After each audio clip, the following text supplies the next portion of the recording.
At a baby shower, my aunt snickered. I secretly told everyone you lied about who the father is. My cousin spit out her drink and whispered, "Wait. You mean it's not Dan?" I turned to my aunt, smiled coldly, and said, "Let's tell them the whole truth then." What happened next turned the party into a full-blown war. I was 7 months pregnant when my baby shower turned into an absolute war zone. I wish I were exaggerating. I really do. But if you knew my family, you'd know that drama follows us like a curse. Let me start from the beginning. My name is Mira Carter, and at 29, I was expecting my first child. My boyfriend, Dan, and I had been together for nearly 3 years, and while we weren't the picture-perfect couple, we had been doing well, or at least, I thought we were. The baby shower was meant to be small and intimate, just close friends and family. My cousin Tasha and my best friend Renee took charge of planning it, insisting that I relax and enjoy while they handled everything. That should have been my first warning that things were bound to go south. My family and relaxing never belonged in the same sentence. Everything seemed fine at first. The decorations were cute, soft pastel pinks and purples everywhere since I was a girl. A table stacked with presents, a dessert station with a giant cake, and a spread of little sandwiches and finger foods.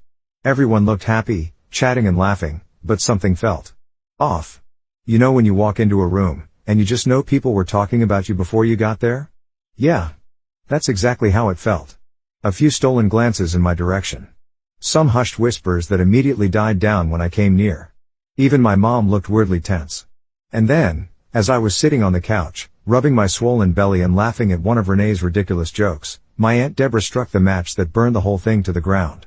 She walked up to me with that smug look she always had, like she knew something you didn't and couldn't wait to rub it in your face. Deborah had always been the family gossip, the one who thrived on secrets, especially when they weren't hers to tell. She leaned in just enough for a few people nearby to hear and said, in the most sickeningly sweet voice, "I secretly told everyone you lied about who the father is." Just like that. No build-up. No warning. Just a bomb dropped right in my lap. The room seemed to go completely silent. Across from me, Tasha choked on her drink, nearly spitting it all over the table. She quickly wiped her mouth, eyes darting between me and Deborah. Then, in a whisper loud enough for half the room to hear, she asked, "Wait. You mean it's not Dan?" And just like that, all HLL broke loose. I felt my face go hot, but I wasn't embarrassed. I was furious. I turned to Deborah, keeping my expression calm, even as rage boiled under the surface. If she wanted to play games, she had no idea who she was dealing with. Let's tell them the whole truth then. Deborah blinked, clearly not expecting me to fight back. Now, here's the thing about my family. They love a good scandal. The second they sensed something juicy, everyone tuned in like they were watching a live soap opera. Conversation stopped. People leaned in.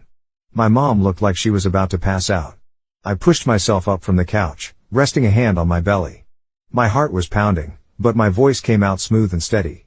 Since you're so eager to talk about my baby's father, let's talk about why you're even bringing this up, Deborah. Let's talk about how you've been whispering this little rumor behind my back for months, hoping it would spread. Deborah scoffed. I was just concerned. You can't blame people for wondering, Mira. I mean, Dan is such a good guy, and you, and I what? I cut her off. Don't deserve him? Because that's what you're trying to say, isn't it? She pressed her lips together, but the smugness in her eyes was still there. Well, she said, if you have nothing to hide, why are you so defensive? I laughed. A slow, humorless laugh. Defensive? Oh, no, Aunt Deborah. You haven't seen defensive yet. I turned to the room, scanning their faces. Some looked uncomfortable, others intrigued. Tasha was biting her lip, waiting. Renee was already reaching for the popcorn. Half of you have probably already heard some version of this little rumor, right? Some nonsense about my baby's father? A few people looked away, confirming my suspicion. Well, let me clear it up for you. Yes, Dan is the father. And no, I never lied about it. But Deborah? I turned back to her, watching as her confidence wavered. She doesn't care about the truth. She just cares about stirring up drama.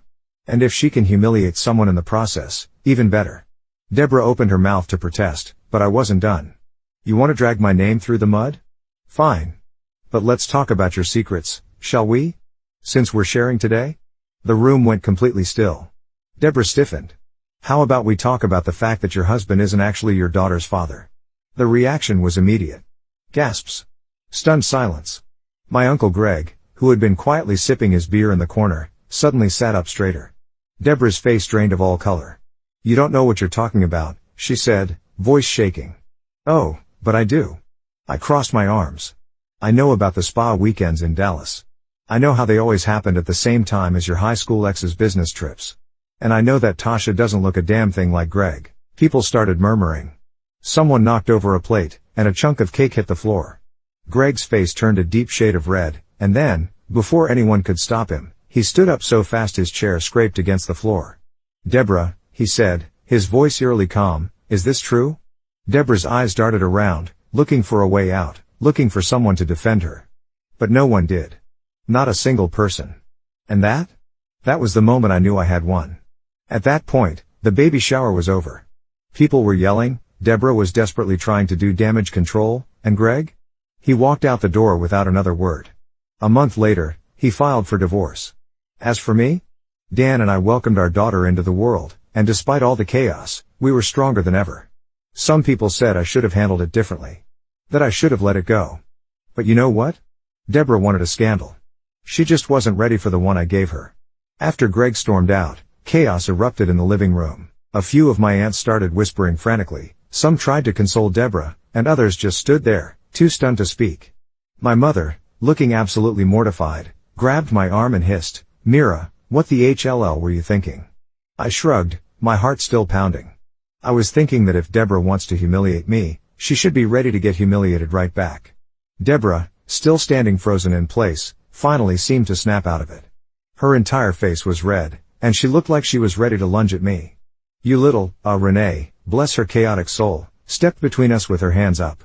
No cussing at the pregnant lady. House rules. Deborah ignored her and turned to my mom. You're really just going to let her say these things to me? She shrieked. In front of everyone? My mom looked torn, like she wanted to defend me but was also horrified that I had just turned a baby shower into a full-blown family exposé. But before she could say anything, Tasha, who had been weirdly quiet this whole time, finally spoke up. Wait a damn minute, she said slowly, her voice shaking. What did you mean? When you said my dad isn't my real father? Dead. Silence.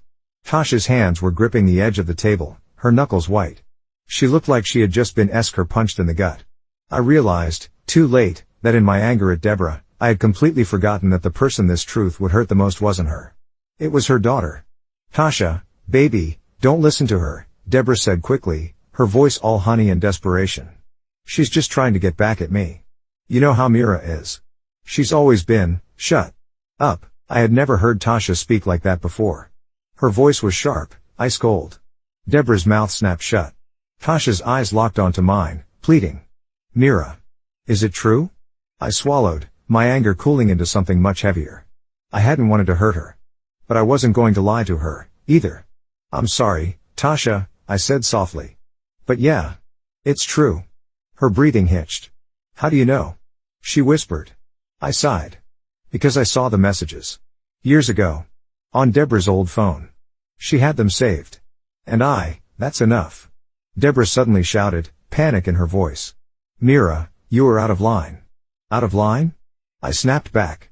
You accused me, at my own damn baby shower, of lying about my child's father. And now that your own lies are catching up to you, suddenly I'm the bad guy? Tasha suddenly turned to Deborah, her face unreadable. Who is he? Tasha, sweetie, this is not the time, WHO. Is he? The way she said it, so sharp, so desperate, made my chest tighten. Deborah was visibly shaking now, her eyes darting around, looking for an escape. But there was nowhere to run. Everyone was watching. Even my grandmother, who had been silent this whole time, looked furious. You don't understand, Deborah tried again. It was a long time ago, and it didn't mean, Mom. Tasha's voice cracked. Just tell me the truth. Deborah finally broke. She exhaled shakily, wiped at her face, and muttered, his name was Scott. And just like that, Tasha's entire body seemed to give out. She sank into a chair, her hands gripping her head. Scott, she murmured, shaking her head. You mean Scott Davis? Deborah hesitated. Then, slowly, she nodded. Tasha let out a strangled laugh. A bitter, broken sound. Oh my God. I frowned. I recognized the name, but I couldn't place it right away. And then, wait, Scott Davis? I repeated. As in, Uncle Greg's old best friend? The one that just disappeared from town one day? Tasha's expression twisted into something unreadable. She let out another sharp laugh, but there was no humor in it. "Oh my God," she said again, her voice hollow. "I spent my whole childhood calling that man Uncle Scott." My stomach dropped. The room was in absolute chaos now. My mom was whispering frantically with my aunts, some cousins were wide-eyed with shock, and Renee, still eating her popcorn, muttered, "This is better than reality TV." But at the center of it all was Tasha, completely unraveling. "I called him Uncle Scott," she repeated, a wild, broken laugh escaping her lips. "He held me when I was a baby. He taught me how to ride a bike. And the whole time, he was my father?" Deborah stepped forward, reaching out. "Sweetheart, I never meant, don't." Tasha recoiled like she had been burned. "Just don't." Deborah's face crumpled. Then, without another word, Tasha stood up and walked out the front door. And just like that, the party was officially over. The fallout from the baby shower spread like wildfire. It didn't take long before the entire extended family caught wind of what had happened. Within hours, my phone was flooded with messages, some from nosy relatives pretending to be concerned, others from family members choosing sides. A few blamed me, saying I had gone too far. Others thought Deborah got exactly what she deserved. But the worst part? Tasha wasn't answering anyone. For 3 days, she ignored every call, every text. My mom and aunts kept trying to check on her, but she shut everyone out. I couldn't blame her. I had dropped a bomb on her life, and she was the one left picking up the pieces. On the 4th day, I couldn't take it anymore. I drove to her apartment, stood outside her door, and knocked. Nothing. I knocked again, louder this time. "Tasha, it's me," I called through the door. "I know you don't want to see anyone right now, but I'm not leaving until I know you're okay." Still nothing. I sighed, pressing my forehead against the door. "Listen. I know I shouldn't have said it the way I did. I should have told you in private. I'm sorry for that. I really am." For a moment, there was only silence. Then, I heard the lock click. The door creaked open just an inch, and I saw her tired, bloodshot eyes staring at me. "I hate you right now," she whispered. I nodded. "I know." She studied me for a long time, like she was deciding whether or not to slam the door in my face. Then, with a heavy sigh, she stepped aside. "Come in." I walked in slowly, taking in the mess. Empty takeout containers, a few crumpled tissues, and an untouched bottle of wine sitting on the coffee table. Tasha had always been neat, so seeing her apartment like this made my chest tighten. She sat on the couch, pulling a blanket around herself. "How did you know?" she finally asked. I sat across from her, rubbing my hands together. "Like I said. I saw the messages. A long time ago. Back when Deborah was using that old flip phone." She let out a weak laugh. "I remember that phone. The ugly green one, right?" "Yup." She shook her head. "I wish I had never come to that damn baby shower," I sighed. "Me too." We sat in silence for a moment before she asked, "Do you think Greg knew?" I hesitated. "I don't know." She scoffed. "He had to have known. I mean, he left so fast. Didn't even argue. Didn't even try to deny it. That means he's known for years, right?" I didn't have an answer. Tasha ran a hand through her tangled hair. "God, my whole life feels like a joke. I spent years thinking I was Greg's daughter. Thinking I had a normal family. And now? I don't even know who I am anymore." "You're still you, Tasha," I said softly. "Am I?" She let out a bitter laugh. "Because right now, I feel like I'm just some dirty little secret." I had no idea what to say to that. So I just sat with her, letting the silence stretch between us. Eventually, she whispered, "Did you know Scott disappeared right after I turned 18? That caught me off guard." "Wait, what?" She nodded. "One day, he was here. The next, gone. No warning. No explanation. He just vanished. I always thought it was weird, but now?" She shook her head. "Now I think Deborah told him the truth. And maybe that's why he left." A sick feeling settled in my stomach. Had Deborah forced him out? Had he run away from his own daughter because he couldn't handle the truth? Either way, it was clear that Scott Davis had been hiding something. And for the first time in years, I realized I needed to find him. Tasha didn't say much else after that. She just sat there, staring blankly at the wall, completely drained. I knew there was nothing I could say to fix what had happened, so I stayed with her for a while, sitting in silence. After an hour, I finally got up and said, "If you need anything, call me, okay?" She didn't answer, just gave me a small, empty nod. I left her apartment feeling worse than when I arrived. Tasha was shattered, and no matter how justified I had felt exposing Deborah, I couldn't ignore the fact that my cousin was now suffering because of it. But as I drove home, my mind kept circling back to what she had said about Scott Davis. He had just disappeared. I hadn't thought about him in years, but when I was younger, Scott had been around a lot. Always at family gatherings, always standing next to Greg like they were brothers. He was my cool uncle, always cracking jokes and slipping me candy when my mom wasn't looking. Then, one day, he was just gone. No goodbye. No explanation. And now, it was clear why. The more I thought about it, the more certain I became. Scott had to know something, and if there was even the slightest chance he had answers, I needed to find him. That night, I started digging. I spent hours scrolling through old Facebook pages, checking mutual friends, and even going through outdated phone contacts. Nothing. The man had practically erased himself from existence. Frustrated, I called my mom. She answered after a few rings.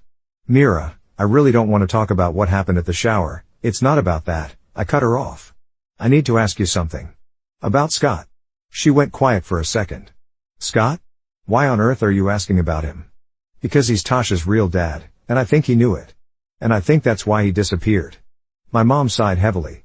"Mira, just leave it alone. That man hasn't been around in years. It's not your business." "Not my business? Mom, I'm the one who just blew up our entire family. I at least want to understand what the HLL happened." She groaned. "I don't know where he is, okay?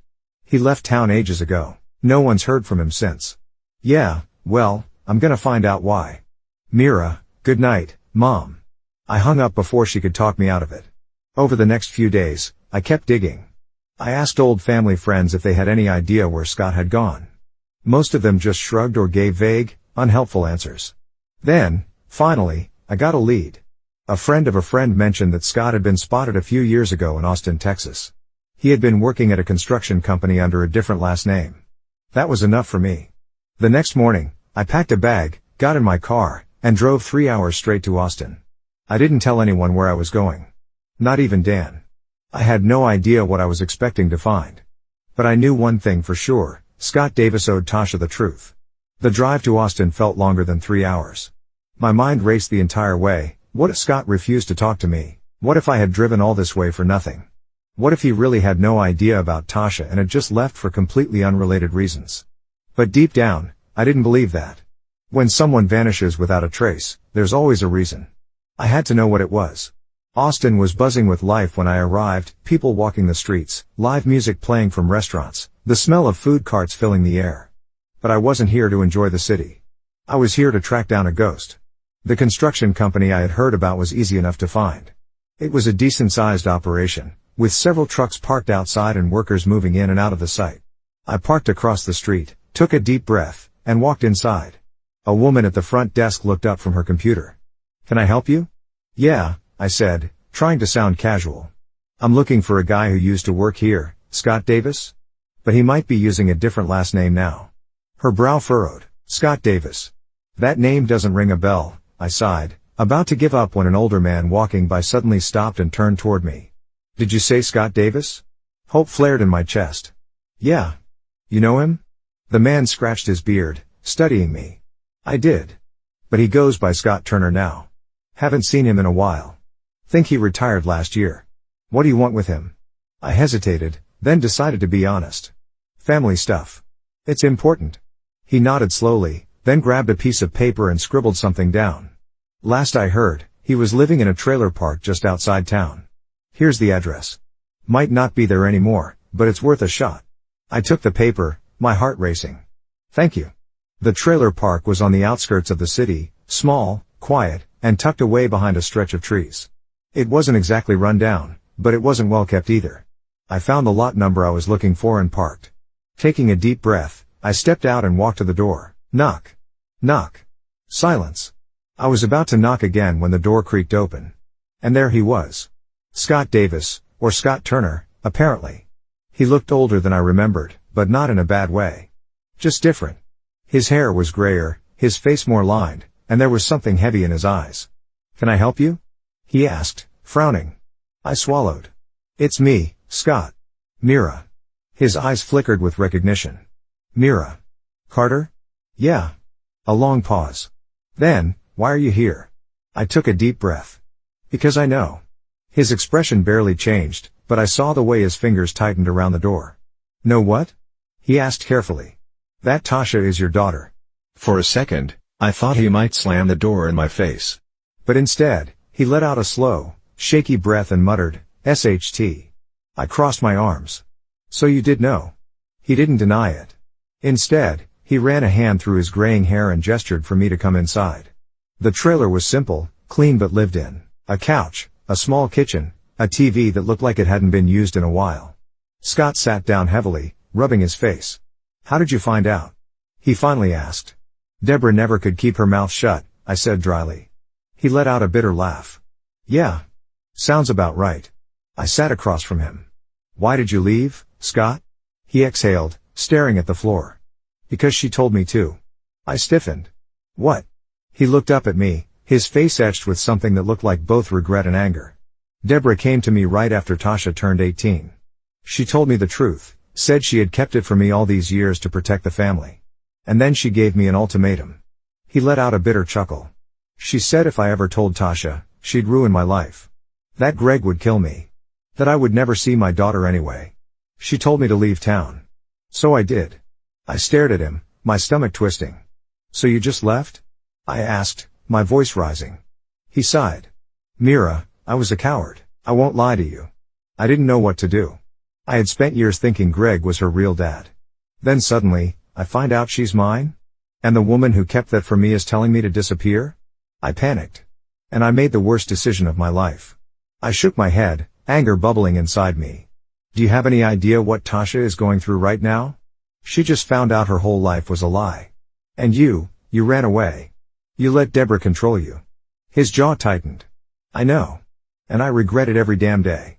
Silence stretched between us. Then I said, "It's not too late." He frowned. "What do you mean?" "I mean, you can still fix this. Tasha needs answers. She needs to hear it from you." He hesitated. "She might not want to see me. Maybe not. But you owe it to her to try." Scott was quiet for a long time. Then, finally, he nodded. "You're right." The next week was a whirlwind. Scott and I drove back to Houston together, and I arranged for him to meet Tasha privately.